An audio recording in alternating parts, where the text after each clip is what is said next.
Jeff, Huw used the word record there several times, which is, hey, you're a crazy old man. What exactly is a record? My son was there, I think about 13, said to me, what are all these big black CDs, Dad? There is a criticism, I think, well, at regularly level at Radio 1 and 2, and I think at 6 Music 1 extra bit as well, which is that you don't really listen to music from the point of view of actually giving it any more exposure until it is a record. People do criticise you sometimes for that phrase that I've heard when I used to work there, which is the phrase, what's the plot? That if you come in and you say, hi, we're the Grandfather Birds, we're from Newcastle, we're great, your view is, so what? But if you come in and you go, we've been signed to Sony, we've got £1 billion budget behind us, we're on this show and on that show, da-da-da-da-da, then somehow Radio 1 and Radio 2 are more interested in you now. Would you like to comment on that? You must have heard that. Absolutely, I have. I can't necessarily speak Radio 1, but I know from Radio 2's point of view that that's often kind of like being levelled in the past. Again, I would say that I think that has changed over the years, and I think that, you know, we're more and more not looking for a particular plot on a record, and we are looking more for music, for instance, I would say. There's artists like John Allen who have come through. I mean, even though Rumour ended up on Warner's, before that we knew her unsigned and everything like that. So there's a lot of music that's come which hasn't necessarily got a plot behind it, and we've supported. I think that's true, because what I say to the producers and sometimes the presenters who come into the playlist musicians both 2 and 6, it's about an individual's passion for the music, like you said. If you come in as a DJ or a producer and you're really passionate about a piece of music, you should be able to feel that you can get that on the playlist, whether there's a plot or not.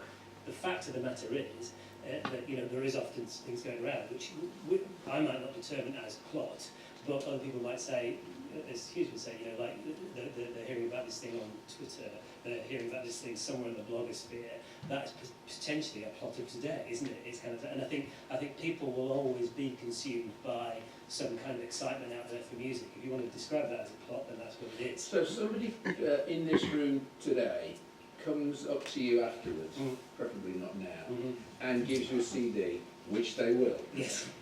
And you listen to it, you know, in the car or on the train going home, you think, God, that's a great record. Yeah. Be frank with us.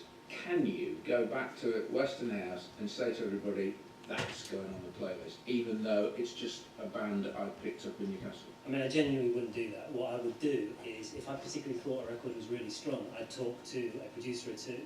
I'd maybe sort of like say, is there something we could do by getting a play on that somewhere? You know, is there something? But they would have to agree with me, and I have done that in the past. You know, I'd say, well, this is great, this new artist, or whatever. I think there's some potential in that. What do you think? If somebody agreed with me, and that show would spot play it. But in the end, I would require, and this is the way that I like to think the democratic way the playlist works, is that somebody would have to come and champion that record, not me. I would never have, because I would always have the last word in the end. I'd be the chairman of the committee, which sort of says whether that record's going on or not, if there was any debate. I mean, more often than not, the great thing about our playlist committees is that they're very transparent, very straightforward. So the 20, 15 people in the room, and it really is about the passion for a record. Now, sometimes the passion for that record could be because they have been consumed with this kind of like this stuff that's going on about this artist. That could well be, they're only human. But more often than not, I do say to them, just to be excited about the music you're hearing there. And so that particular record that I was given, I could to a certain extent see if I got the support of a producer, but I require that producer then to bring it back into the playlist meeting, championing it and being very passionate about it to get it onto the playlist. But if that record was better than Lady Gaga's new single, yeah, which it probably would be, having heard it, I'm putting it to you that there's no way that would get as much airplay. Well, you say that. I mean, certainly if you want to throw Lady Gaga at me, I mean, I think we've played one record of Alejandro in any quantity on Radio 2. And obviously nothing particularly on 6 pieces of I don't know, somewhere they might have got a Spotify. So I think in that's entirely possible. That, for instance, I would go back to John Allen as an independent singer-songwriter, going to our list on the same week as maybe a major artist might be on the B list. That is entirely possible on Radio 2. So I wouldn't say that's not I mean, it takes more. I'm not saying this is but I'd like to think there is a chance that could happen at either of the stations I'm responsible for. So Huw, how does it work with you then? The same scenario, somebody gives you a CD tonight or a little USB thing, and you listen to it, you think, God, that's the best thing I've ever heard. Can you go back and stick it on your show at the weekend? Of course, absolutely. And what's your I do it producer every going to week. say? Well, that's my job. I've got the best job in the world. I'm encouraged to do it, so I do that every week. I'm giving music. I might find something that might be sent a link an hour before a show, and I can play it on the show. I think it's down to if a band and if a track is ready. If we were given a brilliant demo this evening, I could play it once, I could play it twice, but hopefully that band or artist who've made that track will think about, right, if we do want to actually get on a playlist at Six Music, well, that means that it doesn't happen overnight. I don't think it's about the homework, and it's about a band or artist being ready. There's artists breaking through now who I was playing 2-3 years ago. I was playing the demos 2-3 years ago, and it's taken them that long to meet people, to meet producers or managers, and to seriously think about what they want to do and to get their sound nailed. And they're breaking through now, which is brilliant. Like Cock and Bull Kid's got a debut album out now. And I was playing at demos 2-3 years ago, and they were brilliant. And singing can be brilliant musically, and it can stand up on its own. But whether that's a physical CD or radio pluggers are now sending me their music via Soundcloud links, regularly, and it's about links, and it's about a buzz on a record. Radio 1 put Flux Pavilion's Bass Cannon track on the playlist. I think it got the A-list in the end, and because it was exciting. He's not a well-known artist, he's not Lady Gaga, and he's not on a massive label, but the track was available online. It got some spot plays. It sounded brilliant. And I think if you look at a playlist at a radio station, no matter what station it is, a lot of the time every record's there for a reason. It's got to be distinctive. It's got to. Why would you want to put a million bands that sound like the Arctic Monkeys on the same playlist? You'd have the most boring radio station in the world. But Indeed. If you've got an acoustic track, if you've got a great electro track, a brilliant rapper breaking through, or a metal band. You've got Bring Me the Horizon on the Radio 1 playlist at the moment, who are doing massive things with their kind of post-hardcore music, and that doesn't mean that there's going to be another 10 following them, but they represent a scene and a sound that the listeners want to hear. So it's very hard. There's no science to it. There's no science to getting played on a radio station. It's about the presenter liking it enough to support it. I think it's about a lot of luck. It's about being as enthusiastic as you can, but working really hard. But I wish there was like a formula to get in a big record on the radio or online or anywhere. If you forgive me, I'll tell you a little story from the 1990s, the decade that time forgot. When I was head of music at Radio 1, and we were in the process of trying to get rid of listeners because we had far too many who were in their 30s and 40s and even older, and our job was to try and make the station younger.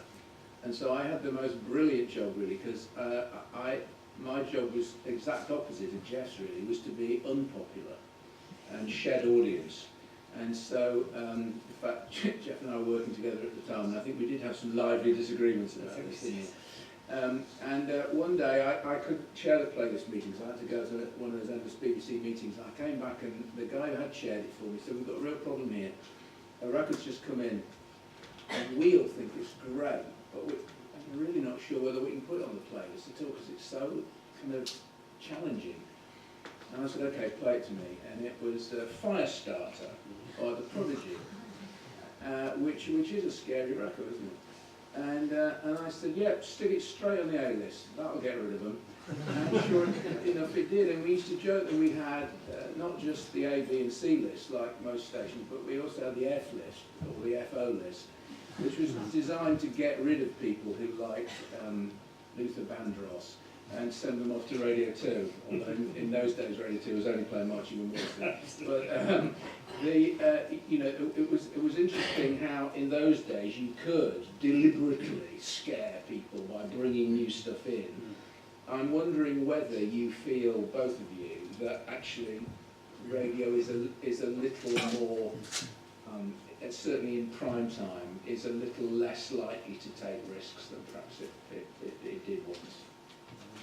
well, and from Radio 2 point of view, I understand what you're kind of like saying. I think the thing about Radio 2, and I've worked with you, 4.5 years now there, is that it's about familiarity. It's quite a friendly sounding sort of like station, so you don't necessarily want to scare people.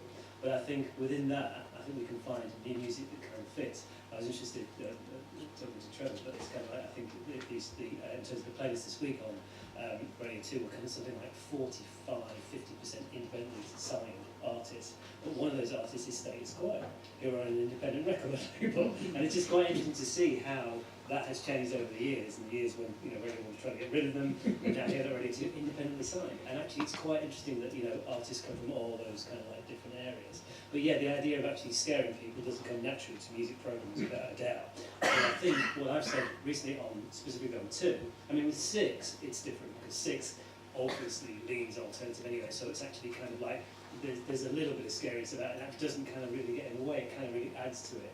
But specifically on 2, it can kind of like, kind of worry people. But I've said recently, even on 2, that we, as well as being about being timeless melody, we've also got to be about discovery more and more. And that is actually digging deeper into things. So it's sometimes digging deeper into album tracks from the past that you knew you liked but you've forgotten about, but also finding some newer stuff now that fits that kind of timeless melodic kind of area.